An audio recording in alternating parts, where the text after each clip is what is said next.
Bonsoir à tous, très heureux de vous retrouver sur ce plateau. Soyez les bienvenus aux Échos du Vatican.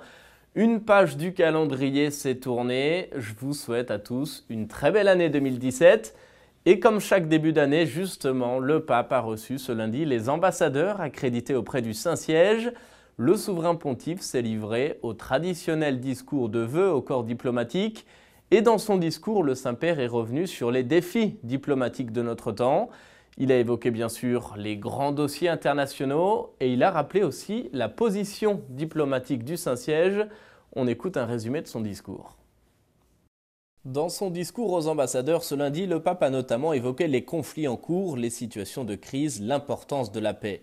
Car 100 ans après la terrible année 1917, la paix pour beaucoup de personnes n'est qu'un lointain mirage.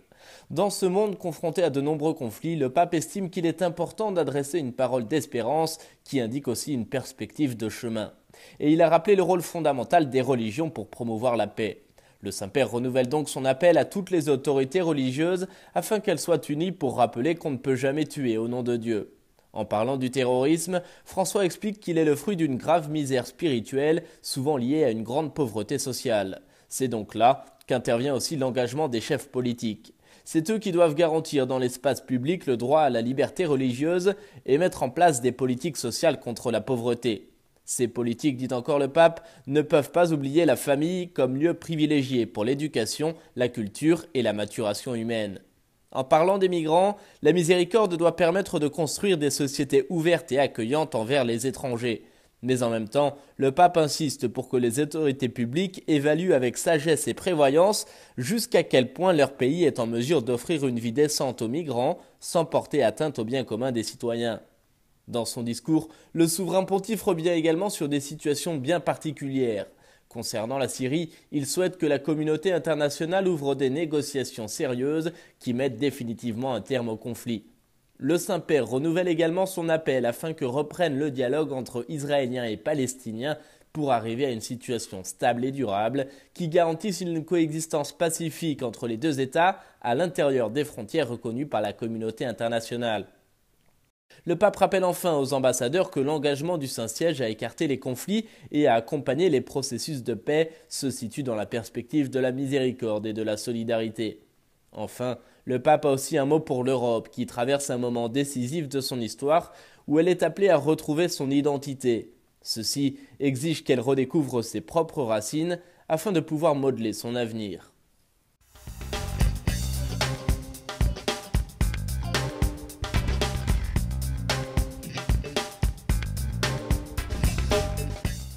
Il n'y a pas de vraie paix si chacun revendique toujours ses droits sans prendre soin du bien des autres.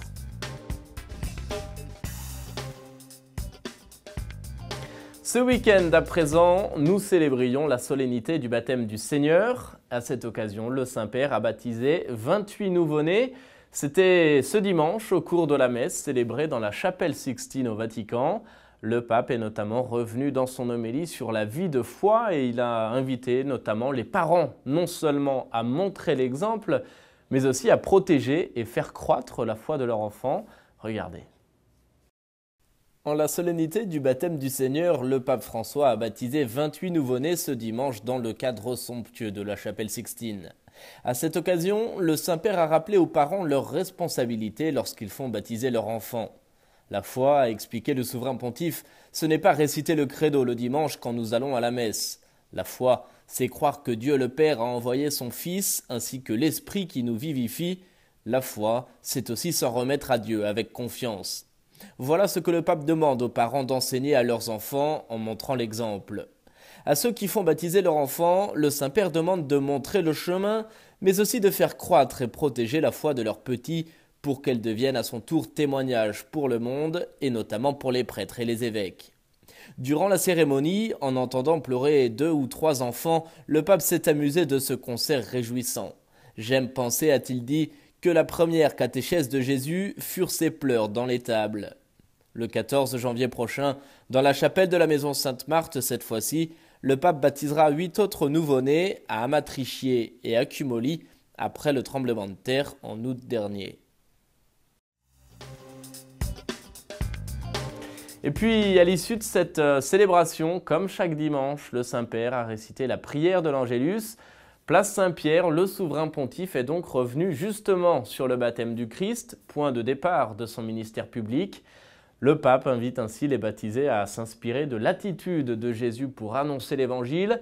Avec douceur et fermeté, sans arrogance, on écoute un résumé de son allocution. Durant sa catéchèse lors de la prière de l'Angélus, le pape François est revenu sur la mission des baptisés. Le Saint-Père souligne d'abord la proximité de Dieu révélée par l'Évangile du jour, solennité du baptême du Seigneur. En étant vrai Dieu, mais également vrai homme, le Christ réunit ce qui nous divise. Par l'œuvre de l'Esprit Saint, nous sommes réellement insérés dans la relation filiale de Jésus avec le Père et nous sommes aussi accueillis dans le sein de l'Église mère. Pour le pape, la fête du baptême du Christ nous fait donc redécouvrir le don et la beauté d'être un peuple de baptisés, c'est-à-dire de pécheurs, mais de pécheurs sauvés par la grâce du Christ. Nous devenons alors capables d'une fraternité qui ne connaît ni frontières ni barrières. Mais le baptême du Christ, c'est aussi le point de départ de sa mission salvatrice. Cette mission est caractérisée par la douceur et l'humilité, munie de la force de la vérité. Voilà donc ce que doit être l'attitude missionnaire des disciples du Christ. Annoncer l'Évangile avec douceur et fermeté, sans arrogance ou injonction, insiste le pape qui rejette tout prosélytisme, mais appelle plutôt à bâtir la mission sur l'attraction au Christ. Et cela, dit encore le Saint-Père, passe par notre témoignage, qui passe lui-même par la prière, l'adoration et la charité en actes. Sur le modèle de Jésus, pasteur bon et miséricordieux, nous sommes donc appelés à faire de notre vie un témoignage joyeux qui illumine le chemin et qui apporte l'amour et l'espérance. Et puis, vendredi, nous célébrions cette fois-ci l'Épiphanie, c'est-à-dire l'arrivée des rois mages devant l'enfant Jésus, venus se prosterner devant le roi des Juifs. Pour cette fête, le pape a célébré une messe solennelle en la basilique Saint-Pierre. Dans son homélie, le pape s'est arrêté naturellement sur la figure de ces rois mages venus d'Orient. Regardez. L'Église célébrait la fête de l'Épiphanie le 6 janvier et à cette occasion, le Saint-Père présidait une grand-messe en la basilique Saint-Pierre. Dans son homélie, le souverain pontife est revenu sur la figure de ces rois mages venus d'Orient. Les rois mages, a souligné le pape, reflètent l'image de tous les hommes qui, dans leur vie, ne se sont pas laissés anesthésier le cœur. Ils ont vu l'étoile parce qu'ils se sont mis en route, parce qu'ils étaient habités par ce que le pape appelle la sainte nostalgie de Dieu. Il s'agit de cette mémoire vivante qui se rebelle devant les prophètes de malheur, celle qui maintient l'espérance vivante, celle qui nous attire hors de nos résignations et qui rompt avec nos conformismes ennuyeux. La nostalgie de Dieu, c'est ce qui nous pousse à nous engager pour ce changement auquel nous aspirons, à cette rencontre avec Dieu. Face à cette attitude de foi s'oppose celle d'Hérode, le souverain imbu de lui-même et de sa puissance qui dort dans son palais. La naissance de l'enfant de Bethléem le déconcerte, le trouble et l'effraie. Lui qui veut tout contrôler, lui qui est immergé dans sa culture du vaincre à tout prix. Venus pour adorer un roi, les mages se sont d'abord rendus dans un palais, avant de s'apercevoir que ce qu'ils cherchaient se trouvait ailleurs. Contrairement à Hérode, ils ont accepté de changer leur regard. Ils découvrent alors un Dieu qui a voulu naître là où personne ne l'attendait. Dans l'humble grotte de Bethléem, les mages se prosternent devant le petit enfant, devant le pauvre, celui qui est sans défense. Ce faisant, ils découvrent alors la gloire de Dieu. Cette semaine également, le pape a reçu les victimes des séismes survenus ces derniers mois dans le centre de l'Italie. Au mois d'août, un tremblement de terre avait fait près de 300 morts dans le centre du pays. D'autres séismes en octobre ont provoqué d'énormes dégâts matériels. Le pape a donc voulu exprimer sa compassion aux personnes affectées. Les évêques des diocèses concernés étaient présents à cette rencontre, ainsi que des autorités civiles et de nombreuses familles. Le Saint-Père a donc apporté du réconfort aux victimes, mais il a aussi encouragé les efforts de reconstruction. On écoute un résumé.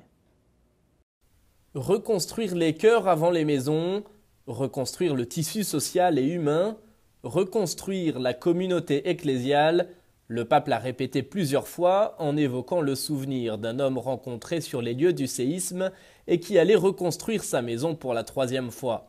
Le pape a aussi évoqué la blessure des cœurs, notamment pour les parents qui ont perdu des enfants dans l'effondrement de leur maison. Face à un tel drame, a dit le pape, il faut le cœur et les mains pour reconstruire. Et dit-il, j'aime bénir les mains des infirmiers et des médecins car elles aident à guérir. Dans ces moments de douleur, il y a aussi des miracles, a remarqué le Saint-Père. Les vieux conflits ont été mis de côté, l'aide mutuelle dans ces situations d'urgence et même le simple fait de pleurer ensemble a permis de recréer des liens entre voisins ou au sein des familles. Un prêtre, par exemple, touché par le tremblement de terre, dans son service à ses paroissiens blessés ou ruinés, s'est dit inspiré par la figure de François d'Assise, dont le rêve était de réparer son église qui menaçait de s'écrouler. Dans le contexte douloureux de l'après-séisme, le pape s'est dit particulièrement fier des curés qui n'ont pas laissé leur terre, appelant ainsi tous les acteurs ecclésiaux et civils à persévérer dans la proximité avec les victimes. Autre rencontre avec cette fois-ci quelques centaines de participants à une conférence sur la pastorale des vocations. Elle était organisée par la conférence épiscopale italienne et comme il le fait parfois, le Saint-Père s'est adressé à son auditoire en improvisant son discours. Le pape a notamment invité les prêtres à laisser ouvertes les portes afin de recevoir les jeunes qui ressentent un appel. On écoute un résumé de cette rencontre. C'est avec son style habituel, direct et percutant, que le pape s'est adressé à son auditoire. Il faut laisser les portes ouvertes aux jeunes qui viennent frapper. Ça ne sert à rien de prier pour les vocations si la porte reste fermée. Et les clés de la porte, c'est nous qui les avons. C'est en ces termes que le Saint-Père a improvisé son discours ce matin. La prière cependant reste essentielle, insiste le pape. Je pourrais mettre au point le plan pastoral le plus grand, l'organisation la plus parfaite, mais sans le levain de la prière, je n'aurai que du pain azime. Que dire alors si les portes de l'église ou du presbytère ne sont ouvertes qu'avec parcimonie? Pour avoir des vocations, il faut accueillir, dit encore le souverain pontife, qui regrette, comme il l'a déjà fait en plusieurs occasions, le fait que des curés ne soient pas assez disponibles pour leurs paroissiens. Parmi eux, il y a les jeunes qu'il faut accueillir. Donc en résumé, si nous voulons des vocations, il faut une porte ouverte, la prière et un prêtre cloué sur sa chaise à écouter les jeunes. Enfin, le pape a rappelé une évidence, c'est le témoignage que donnent les prêtres et les religieux, car les jeunes, conclut-il, comprennent parfaitement l'exemple qui leur est donné. Tolérance zéro, c'est le rappel du pape en matière de pédophilie. Le Saint-Père est revenu là-dessus à l'occasion de la fête des Saints Innocents le 28 décembre dernier, dans une lettre adressée aux évêques du monde entier. Et dans ce document, le pape renouvelle ainsi l'engagement de l'Église contre les abus sexuels. La lettre a été rendue publique il y a quelques jours. Francis Denis l'a lu pour nous, il nous en fait un résumé. Dans une lettre signée le jour de la fête des Saints Innocents, le pape François a voulu réitérer sa position et celle de toute l'Église contre toute forme d'abus contre les mineurs. Utilisant le tutoiement pour s'adresser directement à tous les évêques du monde, l'évêque de Rome a voulu exhorter ses frères à rester les gardiens de la joie du peuple de Dieu. S'inspirant de l'évangile de Noël, dans lequel apparaît le gémissement de douleur des mères qui pleurent la mort de leurs enfants innocents en raison de la tyrannie et de la soif effrénée du pouvoir d'Hérode, le pape a exhorté l'épiscopat à garder un cœur sensible et ouvert à la souffrance du prochain, spécialement quand il s'agit d'enfants. Nous devons protéger les enfants contre les Hérodes de notre époque. C'est ce qu'a affirmé François avant d'énumérer quelques exemples de ces réalités scandaleuses que sont le travail clandestin, l'esclavage, la prostitution et l'exploitation. Rappelant les circonstances internationales actuelles, le pape a souligné que des milliers de nos enfants sont tombés entre les mains de bandits, de mafias, de marchands de mort qui ne font que détruire et exploiter leurs besoins. Le pape ne s'est évidemment pas gêné pour condamner une fois de plus les graves péchés commis par certains des membres de l'Église, la souffrance, l'histoire et la douleur des mineurs qui ont été abusés sexuellement par des prêtres, le péché de tout ce qui est arrivé, le péché d'avoir omis de porter assistance, le péché de taire et de nier, le péché d'abus de pouvoir, péché qui nous fait honte, a poursuivi le pape. Demandant aux évêques de prendre avec lui l'exemple de Saint Joseph, qui n'a pas prétendu trouver sa joie en fuyant la triste et difficile réalité, il les a plutôt exhortés à répondre promptement et avec courage à l'appel de Dieu, à prendre et protéger la vie, spécialement celle des saints innocents, en prenant conscience de ce qui afflige les enfants d'aujourd'hui. Cela, conclut le pape, permettra de travailler pour leur garantir des conditions nécessaires afin que leur dignité de fils et de filles de Dieu soit non seulement respectée, mais surtout défendue. Et puis, comme chaque mercredi, bien sûr, l'audience générale. Le Saint-Père a poursuivi son cycle de catéchèse sur l'espérance chrétienne et il s'est inspiré dans sa réflexion sur la figure de Rachel, qui nous parle quant à elle de l'espérance des larmes. C'est ce que nous rapporte le prophète Jérémie. On écoute un résumé de cette catéchèse. Frères et sœurs, le prophète Jérémie nous présente Rachel, l'ancêtre du peuple de Dieu, comme un modèle d'espérance dans les larmes. Rachel a perdu pour toujours ses enfants. Ils ne sont plus. Elle représente la souffrance de toutes les mères du monde et de tous les temps, les larmes de tous ceux qui vivent une perte irréparable. Rachel refuse d'être consolée, refus qui exprime l'amertume de ses larmes et la profondeur de sa souffrance. De fait, pour parler d'espérance à une personne désespérée, il faut d'abord partager sa souffrance et s'unir à ses larmes. Le Seigneur répond à celle de Rachel par une promesse qui maintenant peut être la cause d'une vraie consolation. Le peuple reviendra d'exil et vivra libre dans la foi. Saint Matthieu applique ce texte de Jérémie à la persécution des innocents tués à cause de Jésus. Le Fils de Dieu est entré dans la douleur des hommes, il l'a porté jusqu'au bout. Né dans les larmes, sa parole est pour toujours parole de consolation. Les pleurs de Marie également, comme ceux de Rachel, ont suscité l'espérance et la vie nouvelle. Et puisqu'on commence à présent une nouvelle année, arrêtons-nous un instant sur le programme de l'Église en 2017.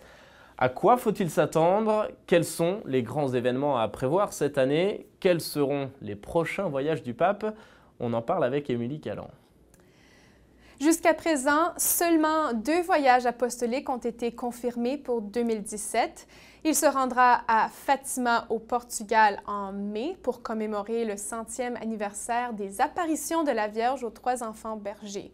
Il sera le 4e pape à se rendre au sanctuaire marial après le pape Paul VI, Jean-Paul II et Benoît XVI.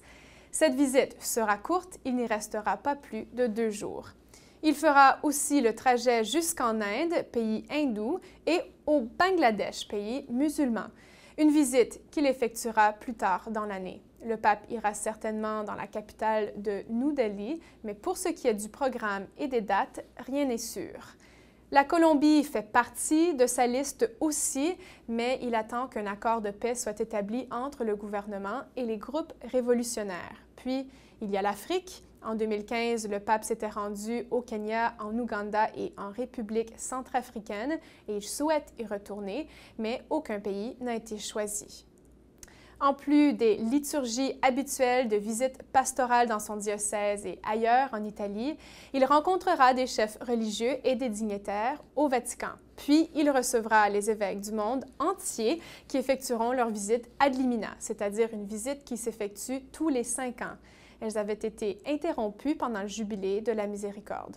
Le pape se reprend donc cette année et environ 300 évêques de 20 pays ont rendez-vous avec le Saint-Père. Et pour commencer, ce mois-ci, il recevra les évêques d'Irlande. Il poursuivra de plus sa réforme de la curie avec l'aide des 9 cardinaux conseillers. Ils se rencontrent une fois tous les 2 mois et un nouveau dicastère a déjà vu jour le 1er janvier dernier, celui pour le développement humain intégral. En mars prochain, le Saint-Père entamera sa 4e année comme souverain pontife. Lui qui vient de célébrer son 80e anniversaire, et bien que ses voyages hors d'Italie soient moins nombreux cette année qu'en 2016, il ne montre aucun signe d'affaiblissement. Et on termine à présent avec les intentions de prière du Saint-Père. Pour le mois de janvier, le pape nous invite à prier pour que les chrétiens s'unissent et pour qu'ensemble, ils servent les personnes qui sont dans le besoin. Regardez.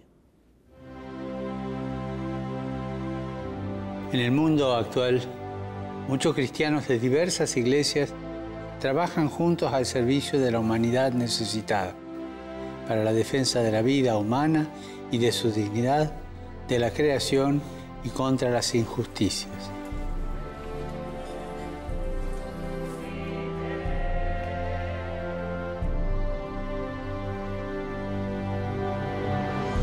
Este deseo de caminar juntos, de colaborar en el servicio y en la solidaridad con los más débiles y los que sufren, es un motivo de alegría para todos.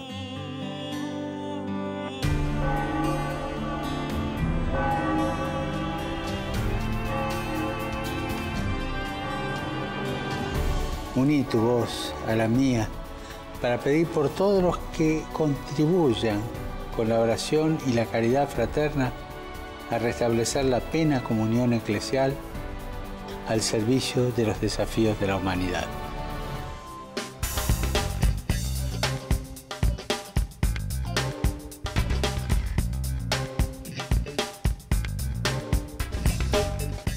C'est beau de savoir que le Seigneur prend soin de nos fragilités et nous remet sur pied pour retrouver jour après jour l'infinie patience de recommencer. Voilà, c'est ainsi que s'achève cette émission. Merci de l'avoir suivi, merci de votre fidélité. Je vous souhaite à tous une belle soirée, une belle année 2017 et je vous dis à la semaine prochaine pour de nouveaux échos du Vatican.